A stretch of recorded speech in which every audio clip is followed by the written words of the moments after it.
এরকম কন্টেন্ট দেখতে হলে সাবধান ইন্ডিয়া বা ক্রাইম পেট্রোল দেখে নেব। 3 বছর ধরে এইটা দেখার জন্য বসেছিলাম। তৃপ্তি ডিমরির মতো ববি দেওয়ালকে বোধহয় আবার টাইপ কাস্টই করা হবে। এটাই কি শেষ, নাকি আশ্রমের জল আরো অনেক দূর গড়াবে?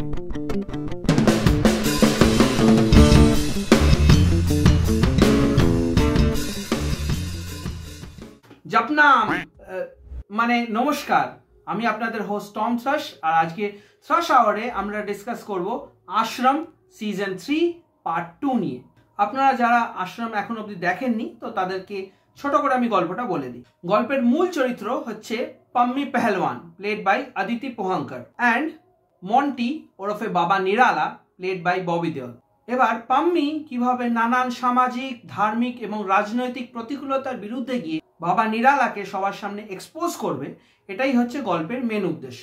আশ্রম শুরু হয় একটা প্রমিসিং স্টার্ট নিয়ে, একটা অসাধারণ কনসেপ্ট নিয়ে, কিন্তু প্রমিসিং স্টার্ট হওয়া সত্ত্বেও গল্পটা কিন্তু নিজের ওয়েট ধরে রাখতে পারেনি। ববি দেওল এবং অদিতি পোহাঙ্করের অসাধারণ পারফরমেন্স ছাড়া সিরিজে কিন্তু প্রচুর ফ্লজ রয়েছে। সাপোর্টিং কাস্টে অনেকজন রয়েছেন যারা খুব ভালো পারফরমেন্স দিয়েছেন, যেমন ত্রিধা Chowdhury as Babita Lochan, Chandan Roy Shamnal as Bhope, Tushar Pandey as Pammi's brother Satti, Rajiv Siddharth as Akki।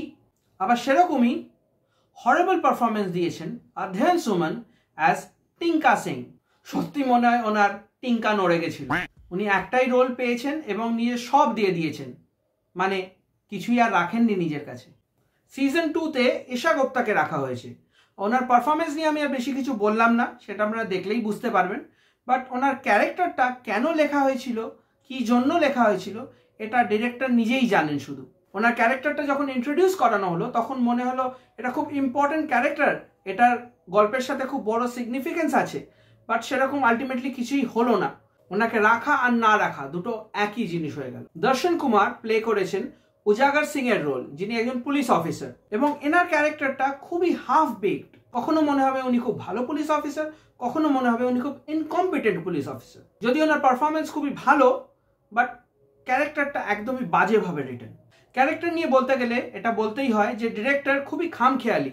উনি প্রচুর ক্যারেক্টারকে ইন্ট্রোডিউস যেরকম হঠাৎভাবে করেছেন, সেরকম হঠাৎ করে রাইট অফও করে দিয়েছেন without giving a proper closure or reasoning. যেমন ধরুন অনুপ্রিয়া গোয়েঙ্কাকে যখন অ্যাজ ডক্টর নাতাশা ইন্ট্রোডিউস করা হলো, মনে হলো এই ক্যারেক্টারটা স্টোরিতে খুব একটা ইম্প্যাক্ট ফেলবে, খুব ইম্পর্টেন্ট ক্যারেক্টার। বাট হঠাৎ কনভিনিয়েন্টলি এই ক্যারেক্টারটাকে রাইট অফ করে দেওয়া হলো, and the reasoning was very weird. ওটা আপনারা সিরিজটা দেখলেই বুঝতে পারবেন।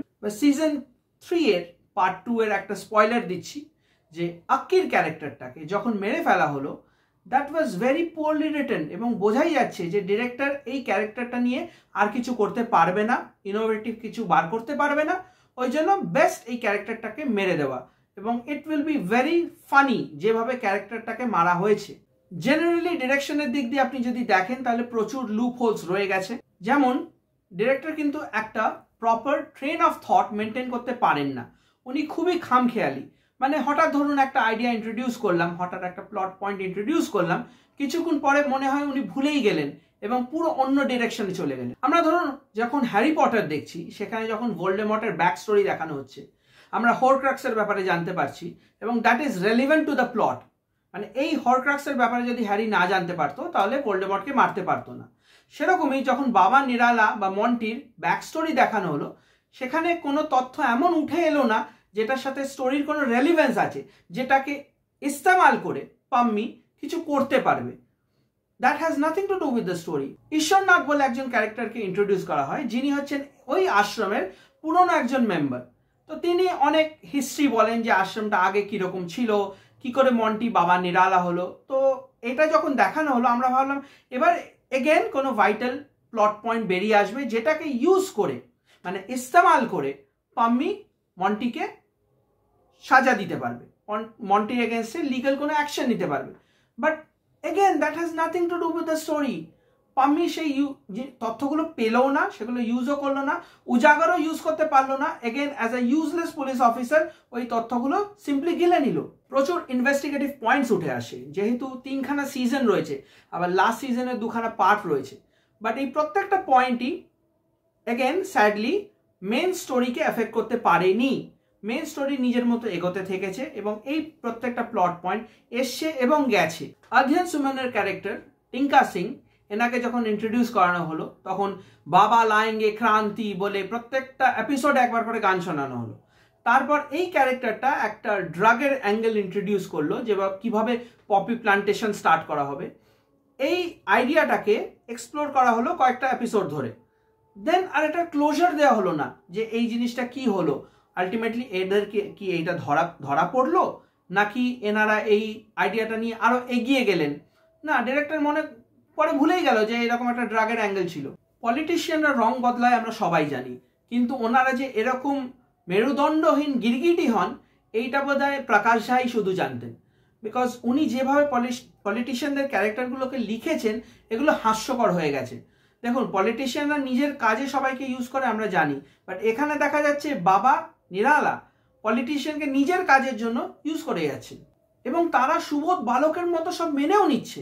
সে এক্স চিফ মিনিস্টার হোক বা কারেন্ট চিফ মিনিস্টার, দুজনেই বাবার হাতের পুতুল হয়ে নাচছেন। এবার আসা যাক সিজন 3 পার্ট 2-তে। আমার মনে হয় অ্যামাজন বা এমএক্স প্লেয়ারের টিম থেকে প্রকাশ ঝার মাথায় বন্দুক ঠেকিয়ে বলা হয়েছিল এবার শেষ কর, কারণ এত ফ্যানানোর পর এইভাবে এন্ডিং করা কখনো একটা ডাইরেক্টর মাথা থেকে বেরোতে পারে না।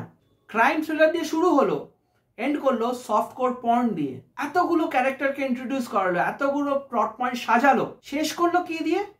পাম্মি আর ভোপের লাভ স্টোরি দিয়ে। তাও লাভ স্টোরি নয় মশাই, লাস্ট স্টোরিকেও হার মানাবে। এমনিতেই সিজনটা ফ্যামিলির সাথে দেখার মতো ছিল না, এরপর তার একলাও দেখতে পারবেন না। এন্ডিংটা দেখে হোটেল ক্যালিফোর্নিয়ার একটা ফেমাস লাইন মনে পড়ে গেল, you can check out any time you like but you can never leave.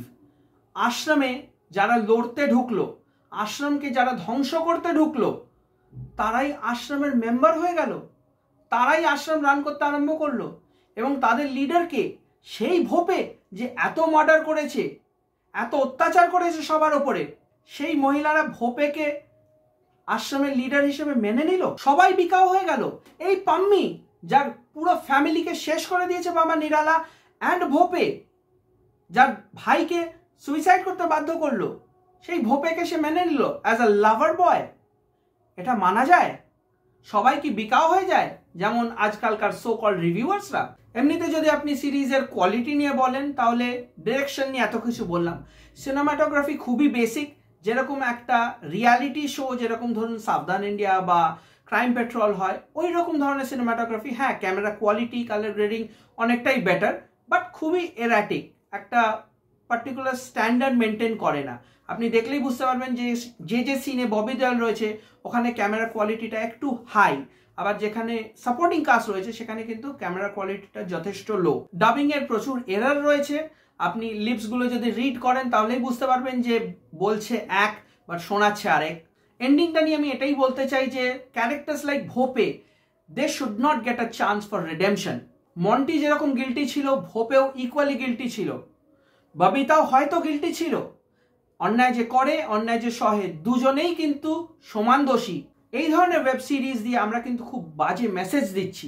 আজকালকার প্রত্যেকটা ওয়েব সিরিজই ক্রাইম হেভি এবং প্রত্যেকটা শেষে ক্রাইম অ্যান্ড ক্রিমিনাল এরাই জিতছে।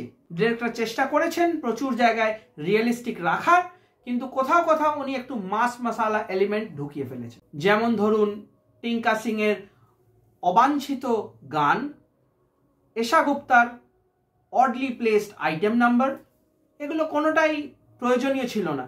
আমি ক্রিয়েটার্সদের কাছে আবেদন করব যে ক্রাইমের বাইরেও কিছু ভাবা যাক, ক্রাইমকেই সবসময় বড় করে তুলে ধরবেন না, আর যদি তুলে ধরেনও তাহলে শেষে একটু ভালো মেসেজ দেবেন যে ক্রাইম নেভার পেজ। যদিও সিরিজটার নাম আশ্রম, এক বদনাম আশ্রম, কিন্তু দুঃখের বিষয় যে ডিরেক্টর যতটা লিখেছেন, যত লিখতে থেকেছেন, উনি আশ্রমের ইম্পর্টেন্সটা কমিয়ে এটাকে একটা লাভ স্টোরি বানিয়ে ফেলেছেন। আপনারা দেখলেই বুঝতে পারবেন কিভাবে বাবা নিরালা মানে মন্টি পাম্মির প্রেমে হাবুডুবু খাচ্ছে, আবার শেষে দেখা যাচ্ছে ভোপেও পাম্মির প্রেমে হাবুডুবু খাচ্ছে। হচ্ছেটা কি? যদি এটা প্রেমেরই গল্প হতো তাহলে সেরকমই কিছু একটা নাম দেওয়া যেত। দেখুন, কিছু ভালো আসপেক্টও রয়েছে ওয়েব সিরিজটা, এরকম নয় যে এটা পুরোপুরি বাজে, নাহলে এত লোক দেখতো না, এত লোক ভালোবাসতো না। আমারও ভালো লেগেছে, আমিও ভালোবেসেছি, সেটার কিছু কারণ আছে। এই আশ্রমের নামে ঢঙ্গি বাবারা কিভাবে ব্যবসা করেন, কিরকম ক্রিমিনাল অ্যাক্টিভিটিস ক্যারিড আউট হয় এই আশ্রমের ভেতরে, এগুলো কিন্তু খুব ভালো করে দেখানো হয়েছে। এরকম ভাববে না পুরোটাই মাস মশালা, প্রচুর রিয়েলিস্টিক এলিমেন্ট রয়েছে। কিভাবে সমাজের নানান পীড়িত শ্রেণীর মানুষদেরকে অত্যাচার করা হয়, শোষণ করা হয়, এগুলোও কিন্তু দেখানো হয়েছে। এবং কিভাবে আমাদের ব্রেন ওয়াশ করা হয়, এই সব এলিমেন্টস রয়েছে। কিন্তু দুঃখের বিষয় সিজন 1টায় যত ভালো ভালো এলিমেন্টস ছিল সেগুলো সিজন 2 অনওয়ার্ডস কমতে থেকেছে, এবং সিজন 2 অনওয়ার্ডস এটা মোর অফ আ ফিল্ম হয়ে গেছে। এই ছিল আমার ওপিনিয়ন অন আশ্রম। যা ভালো লেগেছে, যা খারাপ লেগেছে, সেগুলো আপনাদের সাথে আমি শেয়ার করলাম। আপনাদের কি ভালো লেগেছে, কি খারাপ লেগেছে, সেটা কিন্তু কমেন্ট সেকশনে ডেফিনেটলি জানাবেন। যদি এই পয়েন্টসগুলো আপনার ভালো লেগে থাকে, যদি এই ডিসকাশনটা ভালো লেগে থাকে, দেন ডেফিনেটলি একটা লাইক, শেয়ার আর সাবস্ক্রাইব করে দেবেন। আরে দেখছেন অনেকে, সাবস্ক্রাইবটা করে দিন। আর শুধু সাবস্ক্রাইব করবেন না, বেল আইকনটা টিপবেন, নাহলে নোটিফিকেশন মিস হয়ে যাবে। তো আজকের জন্য এটুকুই, আবার নেক্সট ভিডিওতে দেখা হচ্ছে।